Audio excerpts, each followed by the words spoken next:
ధన్యవాదాలు అధ్యక్ష. కొత్తగా ఎన్నికైన సభ్యులకు అవకాశం ఇచ్చినందుకు నిజంగా మా అందరు కొత్తగా ఎన్నికైన ప్రతి ఒక్కరి తరఫున ధన్యవాదాలు తెలియజేసుకున్నాను. ఇవాళ మనం బట్టి విక్రమార్క గారు సమర్పించిన బడ్జెట్ చూస్తుంటే గత ప్రభుత్వం ఏ విధంగా అద్భుతంగా పనిచేసిందో మన గణాంకాలు తెలియజేస్తున్నాయి.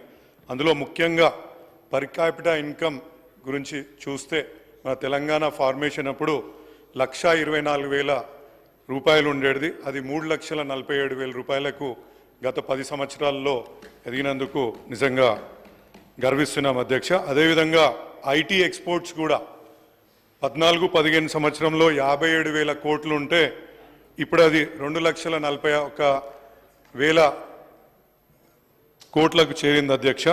అదేవిధంగా మనకు ఇవాళ బడ్జెట్ విషయానికి వచ్చినప్పుడు వీటికి కేటాయించిన బడ్జెట్ చూస్తుంటే చాలా ఇబ్బందికరమైన పరిస్థితి తలెత్తుతుంది. ఎందుకంటే ఇవాళ 65.7% సర్వీసెస్ సెక్టార్ కంట్రిబ్యూట్ చేస్తుంది మన జీడిపిఏలో.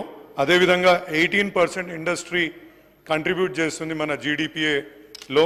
కాబట్టి వీటికి కేటాయించిన 2,700 కోట్ల రూపాయలు మరియు అదేవిధంగా 770 కోట్ల రూపాయలు సరిపోవని నేను అనుకుంటున్నాను అధ్యక్ష. ఎందుకంటే ఇవాళ ఇంత జీడిపిలో మనకి ఇంత కంట్రిబ్యూట్ చేసే రంగాలకు మనం ఇంకా అధిక మోతాదులో మనం బడ్జెట్ కేటాయిస్తే బాగుంటుందనేసి నాకు మీ ద్వారా మంత్రి గారికి మనవి చేస్తున్నాను. ఎందుకంటే అనేక రాయితీలు ఇచ్చి ఇండస్ట్రీస్ని ప్రోత్సహించగలిగితేనే మన ఇండస్ట్రీ సెక్టర్ ఇవాళ తమిళనాడుతో కానీ గుజరాత్తో కానీ అదేవిధంగా మన మహారాష్ట్రతో కానీ పోటీ పడుతుందనేసి నేను భావిస్తున్నాను.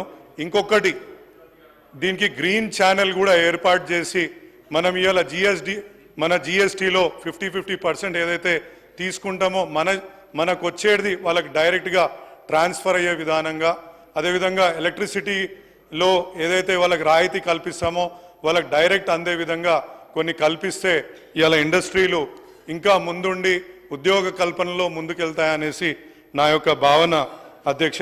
అదేవిధంగా ఇవాళ one of the fastest growing industry gig and platform workers, వీళ్ళ గురించి బడ్జెట్లో ఎలాంటి ప్రస్తావన తీసుకురాలేదు.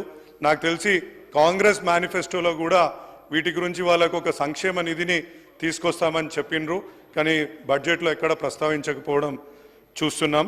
వాళ్ళ కోసం ఒకటి భవన నిర్మాణ కార్మికుల గురించి ఏ విధంగా అయితే వాళ్ళకు ఒక మనం వెల్ఫేర్ బోర్డు పెట్టామో వీళ్ళ గిగ్ అండ్ ప్లాట్ఫామ్ వర్కర్స్ గురించి కూడా ఒక ప్లాట్ఫామ్ పెట్టగలిగితే చాలా అద్భుతంగా ఉంటుందనేసి, ఒకవేళ అది కూడా ఇబ్బందికరంగా ఉంటే ప్రతి ఒక్క ట్రాన్సాక్షన్లో ఒక 0.5%, 0.25%, ఎందుకంటే ట్రాన్సాక్షన్ చాలా వేల సంఖ్యలో అవుతుంటాయి ప్రతిరోజు, దాంట్లో నుంచి ఒక సెస్ రూపంలో కూడా పెట్టినా కానీ 1,000 కోట్ల రూపాయలు వచ్చి వాళ్ళ వెల్ఫేర్కి ప్రభుత్వం కూడా ఈజీగా చర్యలు తీసుకోవచ్చు అనేసి నా యొక్క భావన అధ్యక్ష. అదేవిధంగా ఇలా మన ఫార్మా సిటీని ముచ్చెర్లలో ఒకటి పెట్టాం. ఈ మధ్య న్యూస్లో మనం వింటున్నాం ఏంటంటే దాన్ని వేరే రంగాలకు తరలించాలనేసి ప్రభుత్వం ప్రయత్నం చేస్తుందనేసి. దాంట్లో ముఖ్యంగా అధ్యక్ష ఇవాళ ఎక్కడైనా ఫార్మా ఇండస్ట్రీ వస్తుందంటే ఏ ప్రజలు కానీ సర్పంచులు కానీ ఇవాళ మున్సిపాలిటీలలో కానీ ఎక్కడ కూడా పెట్టని పరిస్థితి ఏర్పడుతుంది. నిన్న మొన్న మన కొడంగల్లో కూడా ఇవి ఫార్మాసిటీ ఎస్టాబ్లిష్ చేయడానికి సర్వే చేయడానికి అక్కడికి వెళ్ళిన అధికారుల పైన కూడా ప్రజలు తిరగబడ్డది మనం పేపర్లో చూసాం. కాబట్టి ఈ యొక్క ముచ్చర్లలో మనం ఎస్టాబ్లిష్ చేయదలుచుకున్న ఫార్మాసిటీని అదేవిధంగా కొనసాగిస్తే మనది ఏదైతే ఫార్మా క్యాపిటల్ అంటే ఫార్మా ఇండస్ట్రీకి క్యాపిటల్ అని చెప్పుకునే విధానం ఇంకా ఊతం వస్తుందనేసి నేను భావిస్తున్నాను అధ్యక్ష.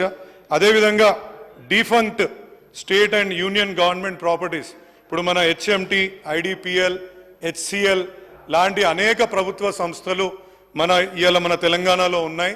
వీటిని ముఖ్యమంత్రి గారు ఏ విధంగా అయితే కేంద్ర ప్రభుత్వంతో సాన్నిహిత్యంగా ఉండి అనేక వాళ్ళకు వినతి పత్రాలు ఇస్తున్నారో వీటిపైన కూడా ఇచ్చి ఇక్కడ ఒక స్కిల్ సిటీని మన హెచ్ఎంటి లాంటి ఏరియాలో స్కిల్ సిటీని ఇక్కడ తీసుకొస్తే ప్రజల మధ్యలోనే ఉండి అది ప్రజలకు దగ్గరగా ఉండి అందుబాటులో కూడా ఈజీగా అంటే ట్రాన్స్పోర్ట్ ఇవన్నీ కూడా ఇబ్బందులు లేకుండా వాళ్ళకి అందుబాటులో ఉంటుందనేసి మన గౌరవ బీజేపీ సభ్యుడు కూడా లేవనెత్తిన CCI ఆదిలాబాద్లో ఏదైతే ఉందో 2000 ఎకరాలకు సంబంధించి అది కూడా డిఫంక్ట్ అయి ఎటువంటి అంటే అక్కడ మనం PPA మోడల్లో కానీ ఏదైనా ఇతరత్ర ఇంకా ఏదైనా మోడల్లో దాన్ని మనము ముందుకు తీసుకురాగలిగితే అనేక ఉద్యోగాలు మనకు కల్పించిన వాళ్ళం అవుతాము.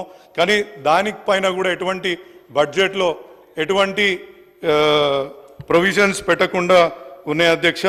అదేవిధంగా ఇవాళ మన స్మాల్ స్కేల్ ఇండస్ట్రీస్ మన తెలంగాణలో ఒక పట్టుకొమ్మలు. ఎందుకంటే ప్రతి చిన్న మనం పెద్ద పెద్ద ఇండస్ట్రీస్ గురించి వేల కోట్లలో పెట్టుబడులు వస్తున్నాయని చెప్పుకుంటున్నాం, కానీ మన ఒక తెలంగాణ వాసులు తెలంగాణ ప్రజలు పెట్టుకునే ఇండస్ట్రీకి ఏ రకంగా చేయూతనిస్తున్నాం. ఎందుకంటే ఇన్సెంటివ్స్ రూపంలో 1400 కోట్ల రూపాయలు పోయిన సంవత్సరం పెడితే ఈ సంవత్సరం కేవలం 500 రూపాయలకు దాన్ని తీసుకొచ్చాం. ఆ విధంగా చేస్తే ఇవాళ స్మాల్ స్కేల్ ఇండస్ట్రీస్కి ఏ విధంగా చేయూత ఇవ్వగలుగుతామో మంత్రి గారు చెప్పగలగాల. అదేవిధంగా ఇంకోటి వడ్డెర కమ్యూనిటీ వీళ్ళు అధ్యక్ష ఇప్పుడు మనకు DMF ఫండ్ అనేసి ప్రతి ఒక్క కాన్స్టిట్యూషన్ ఇంత ఫండ్ మనకు జనరేట్ అవుతుంటుంది. ఆ యొక్క జనరేట్ అయిన DMF ఫండ్ నుంచి మనం దయచేసి వాళ్ళ వెల్ఫేర్కి ఆ కమ్యూనిటీకి, ఎందుకంటే ప్రతి దగ్గర పెద్ద పెద్ద కంకర మెషిన్లు వచ్చేసి ఇవాళ పెట్టుబడిదారుల చేతిలోకి ఆ యొక్క కమ్యూనిటీ యొక్క చేయూత అంటే వాళ్ళ చేతి వృత్తిని మొత్తం అక్కడికి వెళ్ళింది కాబట్టి వాళ్ళకు కూడా ఆ యొక్క కమ్యూనిటీకి చేయూతనివ్వాల్సిందిగా కోరుతున్నాను. అదేవిధంగా కుమ్మర కమ్యూనిటీకి సంబంధించి వాళ్ళు ఏదైతే ప్రొడ్యూస్ తీసుకొస్తారో ఇవాళ మనం చైనా నుంచో గుజరాత్ నుంచో ఇంపోర్ట్ చేసుకోవాల్సిన పరిస్థితి ఏర్పడ్డది.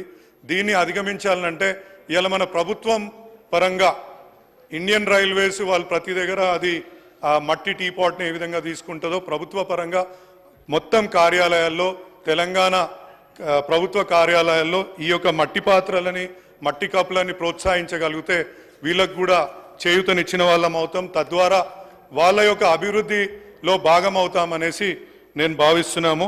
అదేవిధంగా ఇవాళ లుక్ ఈస్ట్ పాలసీ ఏదైతే తెలంగాణ ప్రభుత్వం ఇంతకుముందున్న KTR గారి ఆధ్వర్యంలో ఈ యొక్క పాలసీ తీసుకొచ్చినామో వాటిని అన్నింటినీ కూడా ఎక్కడిదక్కడనే ఆగిపోయిన సిచ్యువేషన్స్ ఉన్నాయి. కాబట్టి దయచేసి వాటిపైన కూడా దృష్టి పెట్టి, ఎందుకంటే గచ్చిబౌలి అనేది ఇప్పుడు ట్రాఫిక్ ఏరియా మొత్తం ట్రాఫిక్ కంజెషన్ ఏరియా అవుతుంది. ఇప్పుడు మేడ్చల్ ప్రాంతంలో కానీ మా మల్కాజ్గిరి ప్రాంతంలో కానీ పెట్టగలిగితే వాటికి చాలా ఉపయోగపరంగా ఉంటుంది. అక్కడ కూడా ఆ బిల్డింగ్స్కి కట్టడానికి కూడా మరి ఏం రకమైన ఫండు దీంట్లో మళ్ళీ ప్రతిపాదించినట్టు లేదు. కాబట్టి గౌరవ మంత్రి గారికి మీ ద్వారా తెలియజేయడం ఏమనగా దయచేసి దానిపైన కూడా మనము ఇంకొకటి ఏంటంటే ప్రతి ఒక్క మల్టీనేషనల్ కంపెనీ ఇక్కడ మన దగ్గర ఉన్నాయి. వీళ్ళకు CSR ఫండ్ అనేది ఒకటి ప్రత్యేకంగా వాళ్ళు గవర్నమెంట్ ఆఫ్ ఇండియా టాక్సేషన్ ప్రకారంగా ఆ CSR ఫండ్ని వాళ్ళు ఇవ్వాల్సి ఉంటుంది. చాలా మటుకు కంపెనీలు ఇండియన్ ఆయిల్ కంపెనీ NMDC మన దగ్గర పెద్ద ఎత్తున బిజినెస్ చేస్తున్నాయి, కానీ వాళ్ళు తీసుకెళ్ళి కేంద్ర ప్రభుత్వం చెప్పిన దగ్గర వాళ్ళు ఆ యొక్క ఫండ్ని యూజ్ చేస్తున్నారు. నేను మంత్రి గారికి రిక్వెస్ట్ చేస్తున్నా ఏంటంటే ఈ CSR ఫండ్ని కూడా ట్యాప్ చేసే విధానంగా, ఎందుకంటే ఒక్కొక్క కొన్ని నియోజకవర్గాలని వెనుకబడిన నియోజకవర్గాలకి ఆ యొక్క CSR ఫండ్ ద్వారా కూడా అభివృద్ధి చేసుకునే విధంగా ముందుకెళ్ళొచ్చు అనేసి నేను చూసుకుంటున్నాను. అదేవిధంగా ఇవాళ GMR ఎయిర్పోర్ట్లో 13% మన యొక్క పెట్టుబడి కానీ మనం భూములు ఇచ్చిన విధానం ఉంది. వాళ్ళు ఏ రకంగా మనకు ఇన్కమ్ని ఇస్తున్నారు అనేది ఎక్కడ కూడా పొందుపరచలేదు. ఇంకోటి అధ్యక్ష ఇక్కడ వాళ్ళ విషయంలో చెప్పాలనుకున్నా ఎమ్మెల్యేలకు కానీ ఎవరికి కానీ ప్రోటోకాల్ విషయంలో వాళ్ళు చాలా విపరీతమైన అంటే వాళ్ళు అసలు పట్టించుకునే టట్టు కూడా లేదు. నేను లాస్ట్ టైం ట్రావెల్ నిర్లక్ష్యం వహిస్తున్నారు వాళ్ళు. నేను లాస్ట్ టైం ట్రావెల్ చేసేటప్పుడు మా అమ్మగారికి నీ ఆపరేషన్ అయిన ఉండే వాళ్ళకు విన్నపం పంపించాను నేను. ఏమని అంటే ఇట్లా ఒక వీల్ చైర్ అరేంజ్మెంట్ చేయండి అని చెప్పేసి, సరే సార్ మీరు దగ్గర రాగానే ఫోన్ చేయండి అన్నారు.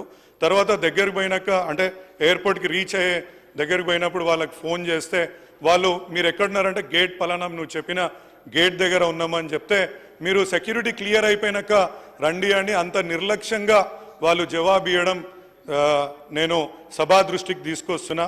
మీరు కూడా వారిపై ఇటువంటి అంటే ఒక ఎమ్మెల్యేలు మన పెట్టుబడి అక్కడ